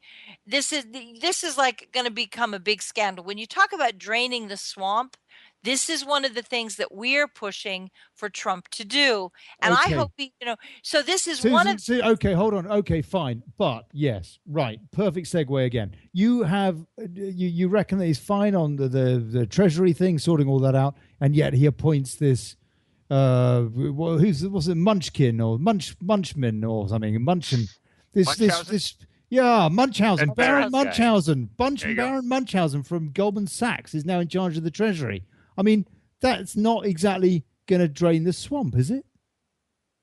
Well, what's happening right now is the money is being stolen hand over fist. I mean, it's just Americans just don't know yet. It's not a good sign, all we have at the moment, all we can do at the moment is look at the transition team, see how it's shaping up, and basically play armchair like political pundit. That's all we can do. But it does not bode well to see some Wall Street tosser in the Treasury. Well, who used to work for Goldman Sachs, just in the same way that Mark Carney, who's the head of the Bank of England, is also ex-Goldman or Sachs. Barroso in they're all they're all ex-Goldman. All of them. If that isn't the key to the who runs the world, then I don't know what is. Susan, I know I'm giving you a hard time here, but just tell me if what you think about that. I mean, it doesn't bode well to me. It worries me. I'm more interested, honestly, in the military. Mm-hmm. I'm more interested in whether or not Petraeus foreign policy. Right. I'm more interested in foreign policy. I'm more interested in. Why? Do you think there are white hats potentially that were at goal, for example? I mean, could this guy be a white hat, for example, as opposed to just another I can't even. Well, Obama's lot. All of them are just completely. Who's a white hat? Ollie? They're horrible. Obama's people are horrible. No, this Treasury bloke. What's his name? Baron Munchausen. Gary, political US. Steve Mnuchin. There you go. Steve Mnuchin. Good name. It sounds to me very concerning that he's pulled anybody in who is potentially a Jobsworth. On the other hand, it has to be said also. They're not all black hats in banking, for example. There's got to be a lot of white hats too. There's good and bad in all of us, for God's sake. And in every industry, there are some good guys as well as bad guys. And a lot of the good guys are not able to say anything for fear of maybe losing their job. And yeah, sure, maybe then they become a Jobsworth. But that doesn't necessarily make them entirely complicit. I mean, this guy, Baron Munchausen, could he possibly please be a force for good? Or is he just going to be another... Oh, I don't know. I don't know. I think it's will he? I think that Trump is going to be a control freak. I think that I think that Trump will dictate and they will execute, and that will be the key. So that's not good. What you've just said, unless he's a benevolent dictator. for just 8 No, minutes. I And then think go. that for No, so- example, the Commerce Secretary has said that the nominee for Commerce Secretary, whose name now escapes me, because we've been talking about Mnuchin, and now I'm like Baron Munchausen. Baron Munchausen. Yeah. But for example, the Commerce Secretary has said that the first thing he's going to do is renegotiate NAFTA or throw it out, and That's matters, good. and that's good. And then the other thing That's is good. That's good for the Rust Belt. That's good for American jobs. absolutely. And the Health and Human Services Secretary has said that his first priority will be to get rid of Obamacare. Yeah, and that's good too. That's good for not becoming a bankrupt country.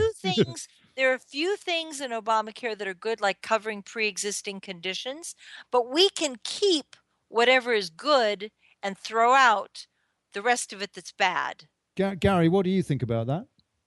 He's tapping Wilbur Ross for Commerce Secretary. Wilbur Ross is a billionaire, and I'm not really sure that we should be electing billionaires to hire other billionaires to fix the system that made them billionaires. Yeah, that's a very, very good point too. That's a very good point too. I think that is the essence of my worry. I think.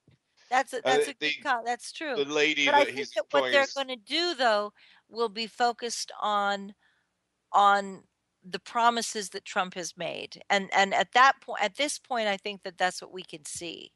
And if he doesn't do those promises, then I think that the whole Republican Party is going to be in a lot of trouble.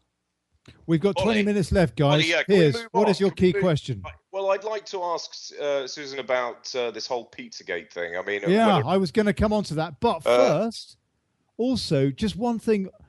Again, with regards to this potential reinvestigation into 9/11, Susan, and also the potential investigation for real this time, possibly into the Clintons. I know there's one ongoing with the Clinton Foundation at the moment as well. And the FBI is running the investigations of the Clinton Foundation, and that will not stop. That is, it is not necessary. Is there going to be a new FBI head now? To appoint a special prosecutor in order for the investigations, for the FBI investigations to go forward. Okay, fair enough. Fine. What about the other thing I was going to ask, which was related to this, is about the Saudi Arabia legislation that came in that where the JASTA. Is that what it's called? The JASTA Act or something? Whereby Americans could, if they wanted to, sue a foreign government. That's it. That is actually basically the legislation, isn't it? But it could be used for 9/11 victims. Is that correct? That's right. Yeah. And Trump during the campaign said that he supported JASTA, but I think that Obama has already vetoed it. And then it was revoted again by both Congress and the Senate. Yes, it was with a huge majority. It was the first veto override that Obama suffered. I personally think I think that's all the smokescreen. I think this whole finger pointing at the Saudis, although they may well have been involved, is a smokescreen to sort of cover up for the fact that it was actually the Israelis that rigged the Twin Towers. It was actually the United States that rigged it with the Israelis. I think it was. I mean, they rigged those buildings. They demolished them, and they demolished Building 7. A building that fell and was blamed on an office fire, for crying out loud. Susan, what's your take on that? Once we start pointing figures at Saudi Arabia has been covering for us and tolerating us to say that the 19 hijackers came from Saudi Arabia. Yeah. And Saudis have responded, well, they're still alive. Notice that whenever very calmly the Saudis say, oh yes, we did 9/11 and our hijackers are still alive. Yeah, exactly. And that's always what they say. Yeah, and we're still sending them arms so they can kill Yemeni kids as well. It's disgusting. And there's never any apology. There's sort of an amusement over this. Not amusement, because they know that it's bad. But no one has ever considering that we invaded Iraq, we invaded Afghanistan. Yeah. No one ever talked about invading Saudi Arabia for 1 minute. No, Not even I mean, for an hour. the whole thing has been used as a smokescreen. It's obvious, is it Exactly. not? I And mean, the like, Saudis in on that. they yes, please sue Saudi Arabia. Everybody who was involved or who Well, lost somebody I at don't know 9/11, about sue Saudi Arabia, because that takes the flack off the people who really did it. That's yeah, but you say that, Piers. You say that, but the reason I brought this question up is because I'm not so bothered about Saudi Arabia in terms of the story at the moment. I'm interested in getting to the truth, and the thing with this legislation is that if all of a sudden there are lawyers battling it out in a court of law, we might get to some semblance of truth finally, and it may well bypass Saudi Arabia. And frankly, I wouldn't be surprised. I would be surprised if it didn't. They may well have known something about it, but I imagine that the perpetrators are far closer to home. Absolutely. Susan, They're sorry, what is your much take closer to on that? What is your take on that? My sense This is legislation, it struck to me, was really, really important for 9/11 truth. absolutely, and maybe not for the reason that everyone originally thinks, because once the Saudis are actually on the hot seat, once they're actually threatened with damages, they have every incentive to throw out the whole deck of cards and say, look, this is what really happened. We're not going to go down alone. You're going down with us. You want to sue somebody, you look at your own government. These are the people who did 9/11, and all of a sudden it's like Hillary Clinton falling apart because she's now being exposed for the Clinton Foundation and WikiLeaks. Now you have the Saudis saying, well, actually, here are the people in your government who we were communicating with. And if you're going to sue your own government, don't come after us. That's Susan, point. I know we're gonna. Piers is dying to get into the Pizzagate thing. I know that, and I'm very interested too. Gary, is there anything that you wanted to ask on that before we go on to talk about the another big black dick? Sorry, Wiener. Dick Black. That's Dick Black, very that's it. different. You're not supposed to the other direction. It's where they've all got. It's all wieners and dicks, isn't it? Yes, it is. That's our language these days. But what I really wanted I have to a say. question for you guys that I think bears scrutiny on Pizzagate and the Madeleine McCann case. Okay. Madeleine McCann, the Podesta. Hold on. You all know that the Podesta brothers and Anthony Weiner were apparently vacationing in Portugal, and that Interpol has police sketches of three men who look shockingly like lookalikes to both the Podesta brothers and Anthony Weiner. Now here's and those three men were spotted having a conversation with a man carrying a tiny little girl wrapped in a blanket, and this was seen. They were seen. That for all the talk that the Portuguese police couldn't find anything, in fact they got quite a bit. They got the guy on video walking on the street carrying a little girl wrapped up in a blanket. That poor Susan, child. a lot of people actually on your side of the Atlantic are not going to know who Madeleine McCann is. So just explain that very briefly, if you would. Madeleine McCann was a 3-year-old girl kidnapped at a resort in Portugal. The parents... Praia de Luz. That's what it was called. The place where she was abducted from. Yeah. And the parents were excoriated for leaving her to go have dinner with friends. They said they were checking in on her every 30 minutes. The bottom line is that she was snatched, and they reckon it was by pedophiles. But we don't know anything more than that. She's disappeared. That's it. We don't know anything. But they did find, but here's what they do have. There is video that was only released last summer. So after all these years, all of a sudden, the police came forth with a video of a man carrying a very small child wrapped in a blanket. And the man went and had a meeting with three, and on the street had a meeting with 3 other men. The 3 other men, 2 of them bear resemblance to John and Anthony Podesta, who are part of Pizzagate. And the third is Anthony Weiner. And it looks like, the thing is, the police sketches are shockingly eerie lookalikes to these 3 men. Okay. It seems almost too crazy to believe, doesn't it? Is it just me, or does Weiner, is it in America, or is it just in England that it also means cock? Yeah. It does it? It does. But he is I mean, that's an known to have- embarrassing name, isn't it? Before you start. But here's the thing: he is known in the United States. I know to that be, doesn't make you guilty. Just being named after a cock. He is notorious for going after young girls. Well, he's got a picture. Didn't he do a text with him next to his baby? And he had his pants off or something. I mean, this guy is weird. That's weird. Well, I mean, if you look at the artwork the Podesta has and everything. Guys, the police in the Madeleine McCann case have the police sketches and the video of these three men who look shockingly like Anthony Weiner and the Podesta brothers. This is now a fact, okay? Yeah. And the Podesta brothers were, we don't know about Anthony Weiner, but we know that the Podesta brothers were on vacation in the Portugal. Same resort area. Yeah.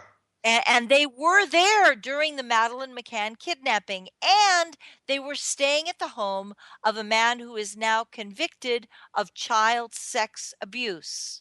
That's right. Okay, and that's where they were staying. They were staying at his home in that resort community. We've only got 4 minutes, guys. Yeah, well, we've got a few minutes. Suzanne, do you think? Anthony, do you think there is a conspiracy whereby people are put in positions of authority? They are given the opportunity to fulfill their sick and questionable predilections. They are filmed and documented, and then they are blackmailed. I mean, the whole Epstein, Lolita Express thing plays into that. It has been the evidence for this kind of thing going on in the UK is prevalent, and if you research it, it's there. Do you think that has been what's been going on, or do you think there's something even deeper and more sordid to the whole thing? Well, I would just say that that you have to ask yourself on Pizzagate, why has Huma Abedin stayed with Anthony Weiner? Why are they holding on to him for dear life? The Clintons are afraid to let him go. He's so badly politically damaged. Huma Abedin has promised that she's divorcing him numerous times, only to find out that she hasn't left his side. Now, as an old spooky person, that tells me something is wrong with the picture. So they are hiding something that Anthony Weiner has done. They're trying to keep him close to them, and that's why I keep coming back to the Madeleine McCann and Pizzagate, because I think that he implicates everybody else in something that's much worse, and that's why they can't let him go. Gary, did you get any dodgy texts from Weiner? Just those three, but I don't like to talk about those.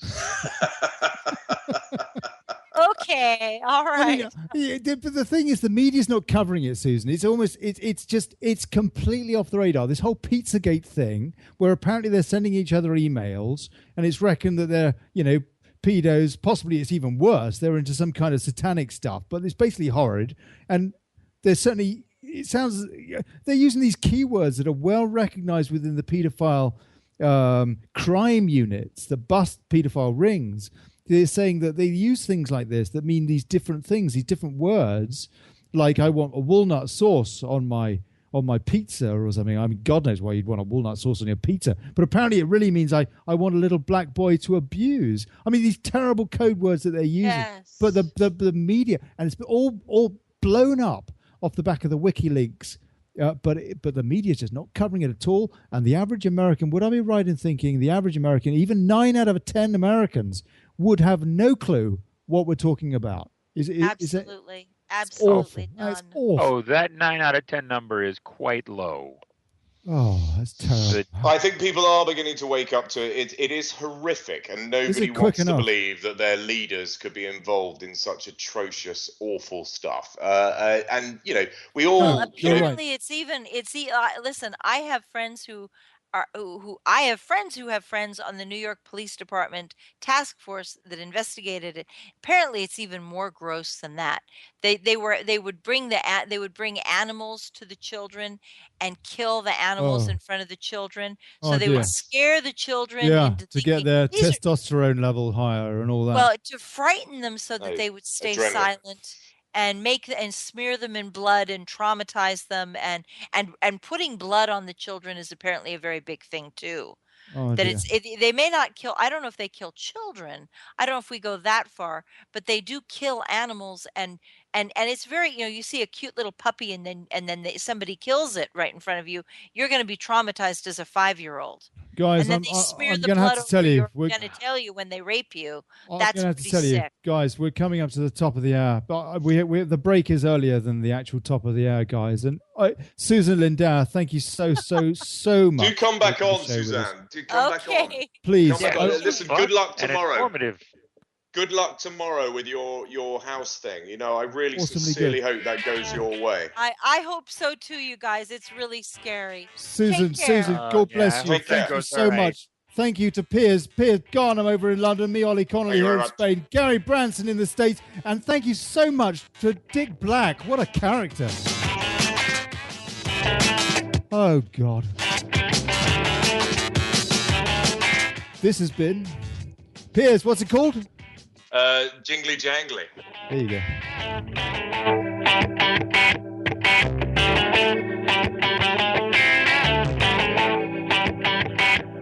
I need a pee.